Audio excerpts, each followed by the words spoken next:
Shayne, you said yesterday when watching or after the game, you're worried that Brooks is playing so well that we might lose Adam. That's obviously we haven't. That's not a rumor we have heard, but that's just not a rumor or anything. Yeah, but we know that Adam wants to play 5'8", and he should, in my opinion. And he should. He should play 5'8", 100%. He wants to play it. My worry is if Brooks keeps getting better,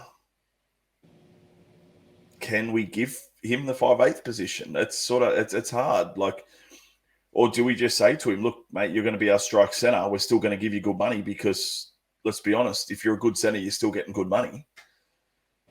But I know he wants to be that ball player and he wants to be more creative than just being on an edge. So, look, if Brooks keeps going how he is and he keeps getting better and better each game, it's going to be very, very hard for Adam to get that jersey off him. Like, I'm just being 100% honest right now. It is going to be really hard. I'd love to see him play with Jacko because I think them two together will be really, really good in the halves to steer the team both sides of the park. Will be excellent to have two good, loud voices running it. But at the moment, like, I haven't seen Brooks's kicking this good ever. Like, he did 5 crossfield kicks and they were all within half a meter of the line. Like, I couldn't believe it. It's like you had him on a rope.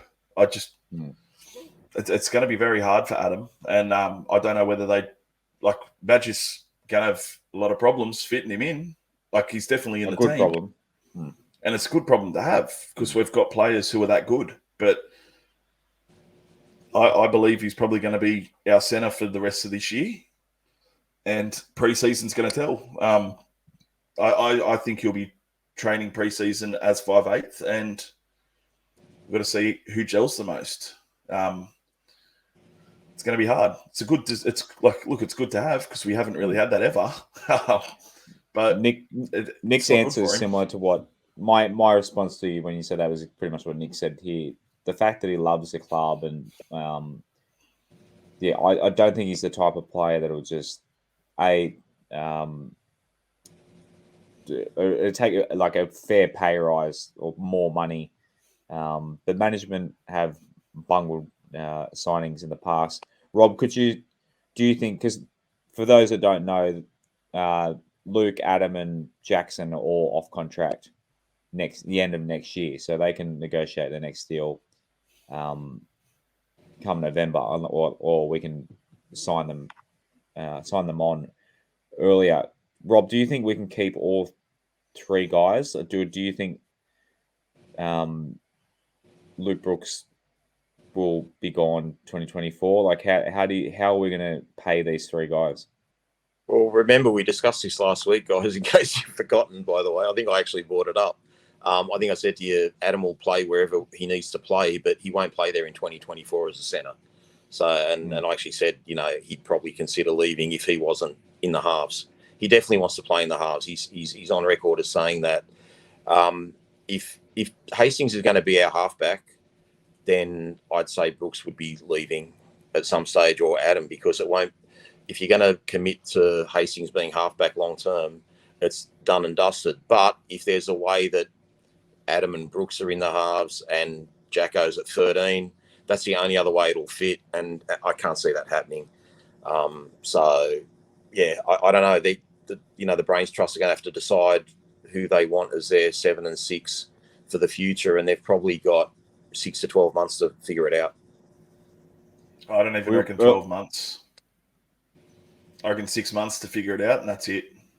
Got to do it by November. Yeah, but they're all there next year, guys. I don't think anyone's snapping them up really early, which is why I said lock Jacko up ASAP last week.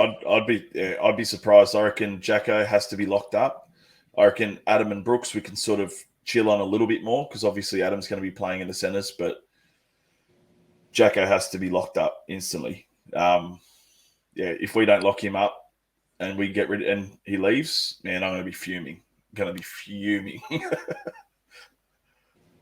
Yeah, as Nick said, Hastings is the lock. He's got to be at 7. I mean, that's what I'm saying. If he's 7, one of the other 2 has to go, and it's not going to be Doueihi. I just won't be. I can't imagine it would be. With how he talks about the team, it just has me worried. Look, this is the thing. If someone offers him big money, he's going. Like, if he's getting big money to play 5'8", you're leaving. Yeah. There's not that many good halves around. Like, it's either Brooks leaves or he leaves. There's sort of no ends, ifs, or buts. And Brooks won't play 9. Brooks will not play 9. We're getting Appy Coruscant. Why would you play Brooks at 9 when you get an Appy? Like, that just doesn't make any sense. Even for this year, I'd be running Simpkin over Brooks in 9. So, yeah, that's just what I believe. Thanks for listening to another episode of the WestsLife Podcast. As always, we are sponsored by West Ashfield Leagues Club and as well as MG Pump Solutions. If you could please subscribe if you'd love to hear us again. We're going to have episodes twice a week, every week this season, Mondays and Thursdays. So we're going to, as the season rolls in, be sure to catch us every week. And if you can, give us a like on the socials. So at WestsLife Pod on Instagram and Twitter. Search for WestsLife Podcast on Facebook. And if you'd like to take part in the show, patreon.com/WestsLife. It's just a couple of bucks a month to help grow the show. We'll see you again next time on the WestsLife Podcast.